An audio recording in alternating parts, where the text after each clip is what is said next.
ফেরাউন আর নমরুদের মধ্যে দুইটা জিনিস পার্থক্য। ফেরাউন আল্লাহকে আল্লাহ স্বীকার করছে। কি করছে? আওয়াজ দিয়ে বলেন, আল্লাহকে আল্লাহ বলে স্বীকার করছে। আর নমরুদের অভ্যাস ছিল যে আল্লাহ বলতে কোনো শব্দ নাই। কি নাই? আল্লাহ বলতে শব্দ নাই। এটার মধ্যে তফাৎ আছে। অনেক মুশরিক আছে তারা আল্লাহকে বিশ্বাস করে, কিন্তু অনেক মুশরিক আছে তারা আল্লাহকেও বিশ্বাস করে না। নাউজুবিল্লাহ বলেন। নমরুদে কি করছিল? গেছিল আল্লাহকে মারার জন্য। কি করার জন্য? ইতিহাস সবাই জানেন। এখন বর্তমানে বক্তার থেকে বেশি ওয়াজ শ্রোতারা জানে, কারণ ওই যে মোবাইল থেকে বিভিন্ন ওয়াজ মাহফিল থেকে কাহিনী শুনতে শুনতে কিতাবের মধ্যে যা কাহিনী আছে সব শ্রোতারা শুনিয়া তারা নিজেরাই মুখস্থ করে ফেলছে। জবান খুলে বলেন না মারহাবা, আর আওয়াজ দিয়ে বলেন না মারহাবা। ওই নমরুদ অহংকার করেছিল। নমরুদে মনে করছে আল্লাহকে মেরে ফেলছে, কিন্তু আল্লাহ তো দয়াশীল। আল্লাহ ইবলিসের দোয়া পর্যন্ত ফেরত দেন না। আর আজকে আমরা আর আপনি শ্রেষ্ঠ নবীর উম্মত হয়ে আজকে আমরা হতাশ যে আমাদের দোয়া আল্লাহ কবুল করে না। আরে যেই জায়গার মধ্যে ইবলিস মালাউন হওয়ার পরও সে যখন তিনটা জিনিস আল্লাহর দরবারে আবদার করেছিলেন, আল্লাহ সাথে সাথে দিয়া দিছে। কি দিছে না? দিতে কি দিছে না? যেই জায়গার মধ্যে নমরুদ এত বড় কটু কাফের হওয়ার পরেও ওই নমরুদে সে যখন তীর নিক্ষেপ করেছিল, ওই যে তীর নিক্ষেপ করেছিল, তখন আল্লাহ এখানে একটা হাকিকত আছে। সেই হাকিকতটা হলো আমরা যে মৃত মাছ খাই। কি খাই? মরা মাছ খাই না? গরু মরলে কি কেউ খাইবেন? খাইবেন না কেন? গোশত তো একই থাকে, কিন্তু এটা কি হারাম। কিন্তু মাছ জীবিত থাকলে খাইলে যতটুকু সোয়াব, মৃত খাইলে আরো দ্বিগুণ সোয়াব। আল্লাহু আকবার বলেন। কিসের কারণে?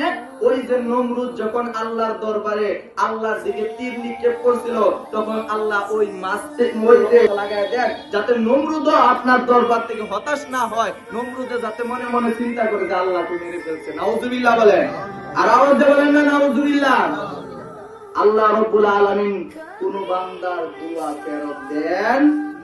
ফেরত দেন। আমরা আপনারা কত হতাশ যে আল্লাহ দোয়া কবুল করে না। এই যে দোয়া করতেছি, আল্লাহ খালি আমারই বিপদ দেখ, আমারই বিপদ দেখ। আরে আল্লাহ আমার আর আপনার ধৈর্যের পরীক্ষা করে। ঠিক কিনা বলেন? আল্লাহ আমার আর আপনার ধৈর্যের পরীক্ষা করে, কিন্তু না, আল্লাহ আমাদেরকে বিপদে পালায় রাখবেন। নদীর যেরকম আপনার বাদি আছে, এমন উজান আছে কি নাই? আছে কি নাই?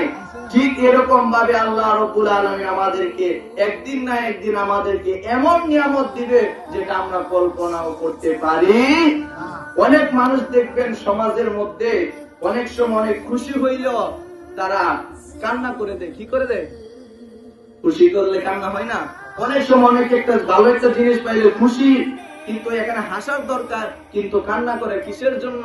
কারণ তার পরিকল্পনাটা ছিল রবের। কার? রবের পরিকল্পনা ছিল।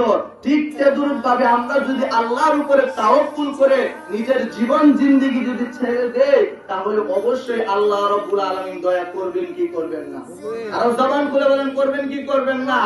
যে তাওয়াক্কুল করেছিলেন আবু বকর রাদিয়াল্লাহু তাআলা আনহু, যে তাওয়াক্কুল করেছেন হযরত ওমর রাদিয়াল্লাহু তাআলা আনহু, যেই তাওয়াক্কুল করছে হযরত উসমান যুন নুরাইন রাদিয়াল্লাহু তাআলা আনহু, যেই তাওয়াক্কুল করেছেন মাওলা আলী রাদিয়াল্লাহু তাআলা আনহু, এই চারজন খলিফা, এরা এমনি খলিফা হইছে না, তাদের ভিতরে আল্লাহ এবং রাসূলের ভালোবাসা ছিল এক সমুদ্র পরিমাণ। জবান খুলে বলেন না সুবহানাল্লাহ, আর আওয়াজ দিয়ে বলেন না সুবহানাল্লাহ। ওই উমর, ওই আবু বকর, ওই মাওলা আলী, ওই মাওলা উসমান, ও উনাদের মতো যদি আমরা আল্লাহর হাবিবকে ভালোবাসি, তাহলে আমাদের স্থানটাও জান্নাতের মধ্যে উচ্চ মাকাম দিতে পারেন কি পারেন না? আর জবান খুলে বলেন, পারেন কি পারেন না? আরে আমরা যদি রাসূলের প্রতি মহব্বতে দুরূদ পড়তে পারি, তাহলে অবশ্যই আমাদের বাঙ্গাঘরের মধ্যে রাসূল আয়েশা হাজির হতে পারে কি পারে না? আর জবান খুলে বলেন, পারে কি পারে না? কারণ এখন আল্লাহ রাসূল সাল্লাল্লাহু আলাইহি ওয়াসাল্লাম হাজার হাজার উম্মতদেরকে এখনো উনি স্বপ্নে যুগে দিদার দিতেছেন। জবান খুলে বলেন না সুবহানাল্লাহ।